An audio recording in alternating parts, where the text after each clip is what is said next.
super lucrative, because that's probably something that I personally would subscribe to.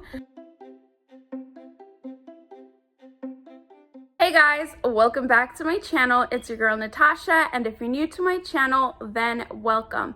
If you're not subscribed, make sure to subscribe and click the bell notification so that every time I post, you guys will be notified that I've posted a new video. So the topic for today is, what type of business can I start if I'm thinking of moving to Africa or Zambia? A lot of you guys have been doing consultations with me and asking about business.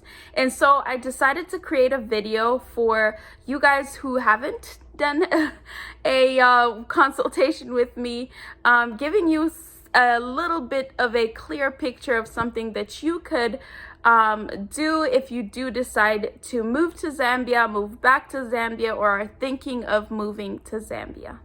So the first type of business that Joseph and I had thought out was hiring out tools.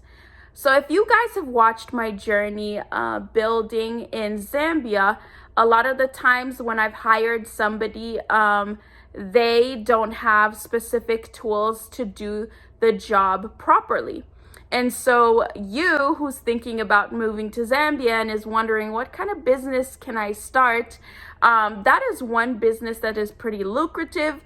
If you're able to, you can go and purchase a lot of the tools on ground. So in Zambia, you have builders, you have Micmar, and you have a lot of different hardware stores where you can go and purchase quality products, quality tools, and be able to basically set out a business that you will hire out these tools to these different people who are making, let's say if they're building their house, you can hire out shovels, you can hire out wheelbarrows, you can also hire out grinders, a lot of different type of tools, if you have the money obviously to put into purchasing those tools. Another thing that I wanted to mention, if you do get into that type of business, is make sure that you don't hire out these tools and give them outright to the people. I think the best way of you going about it is making sure that you're going to get your tools back. So either you can basically have somebody who would go on site with the tools and then at the end of the day collect them, or then you can be able to do some kind of barter system, maybe exchange something that's equivalent to that specific tool, especially if you're dealing with the owner of the site. You could literally sort of discuss and see what kind of exchange you could make in terms of them hiring those tools. Business idea number 2. Transportation. So I know you guys, if you've watched my previous video, I did talk about transportation in Zambia, and I think transportation is a type of business that is super lucrative. So in Zambia, we do have something similar to like Uber or Lyft. There's one called Yango, and then there's also another one called Ulendo.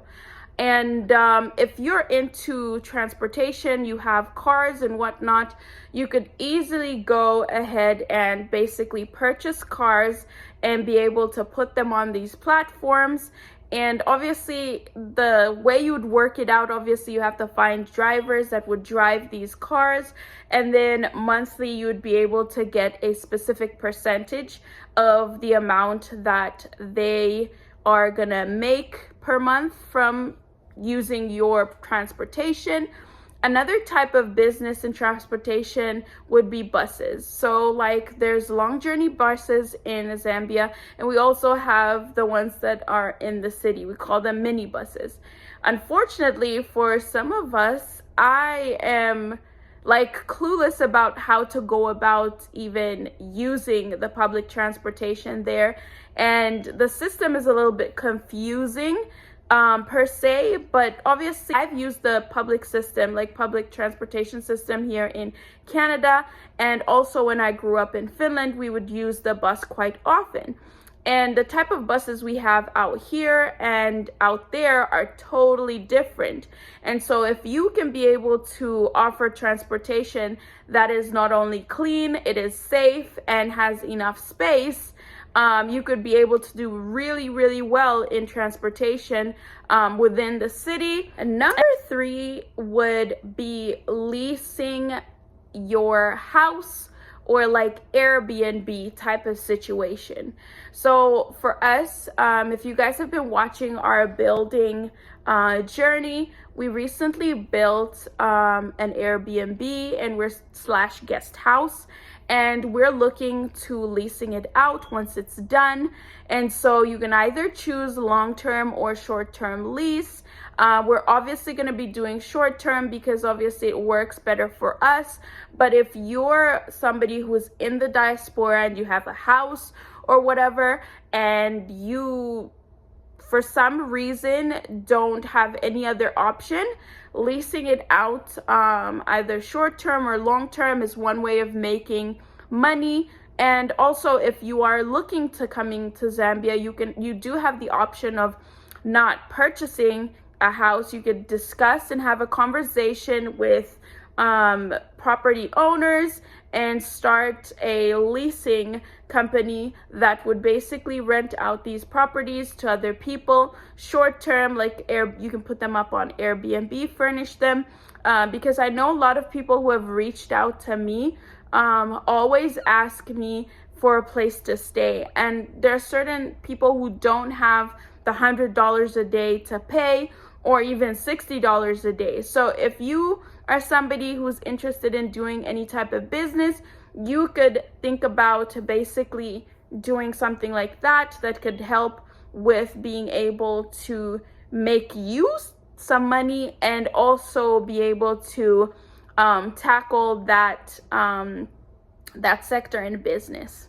Number 4, restaurants. So for me, who has been in Zambia since 2021, I have noticed that there is no variety to restaurants in Lusaka. It's pretty much very many similar places with similar menus, and it gets kind of boring when you want to go and eat out and you don't have much options, because the options that you do have basically sell the same type of food. And so if you have, skills in cooking, you have, like, let's say you know how to make Jamaican food, or you know how to make Vietnamese food, or something that's different, you could always literally start a business in like food. And also, guys, one thing that I usually like from like out here, it's so normal to go to like Costco and basically get a little hot dog. You pay like $2 for it, whatnot, and like your content. One thing I noticed about Zambia is that there's a lot of restaurants that basically sell chicken. And I have gotten so tired of eating chicken at almost every spot. Like, we have KFC, you have Chicken Inn, you have various places, Hungry Lion, various places that sell chicken and French fries. But if you were to basically venture into opening up a restaurant, you could have variety in terms of the type of foods that you sell. Like, for example, one thing I noticed is just getting a simple beef burger, something to go. You can't really find something like that, a hot dog, just those simple fast food to go type of foods. I think if you're good at cooking, and you don't really have to be good at cooking to make a simple burger, a beef burger, or even a hot dog. So restaurants are also always super easy to start. Business idea number 5, produce. So guys, a lot of us who live in Zambia know that if you go to ShopRite, sometimes you'll find that there's certain things that you wanted to purchase and it was either overpriced or it wasn't literally good quality. So let's say the produce is about to go bad in the next day or two. So my idea, if I was to start a business in produce, I would literally go to these different little farms on the outskirts of Lusaka or even within Lusaka and purchase wholesale this produce and be able to basically try to sell that produce to different people in different neighborhoods. Because I know people who live in, like, we call them kumayad, they don't really have as much access to produce unless you're going all the way to town, all the way in Soweto. So I know for a fact that, like, I don't usually have time to go over there. That's one place where you can go and buy stuff wholesale as well and start basically selling this produce to these different people in these different neighborhoods, especially people who work. They don't usually have time to go to these places, so the fastest place to go is ShopRite. But if you can bring that service to them directly, that's a great business to be able to start. And obviously there are a lot of intricacies on how to go about it. You can literally try to gain a clientele basis where it's like they order it from you, or you have like different bundles where it's like, okay, this is how much this is gonna be, and it has this, that. You have a hamper that you would drop off specific times a month, a week, and it would be super lucrative, because that's probably something that I personally would subscribe to if I was super busy. So guys, those are the 5 different business ideas that I would suggest if you were to move back to Zambia. If you guys like this video, give this video a thumbs up and comment down below if you want me to do a part 2 of different types of businesses that you could start in Zambia, Africa as a whole. Yeah guys, make sure to subscribe down below and hit the bell notification so that every time I post, once again, you guys will be notified. Thank you for watching and have a great day. Goodbye.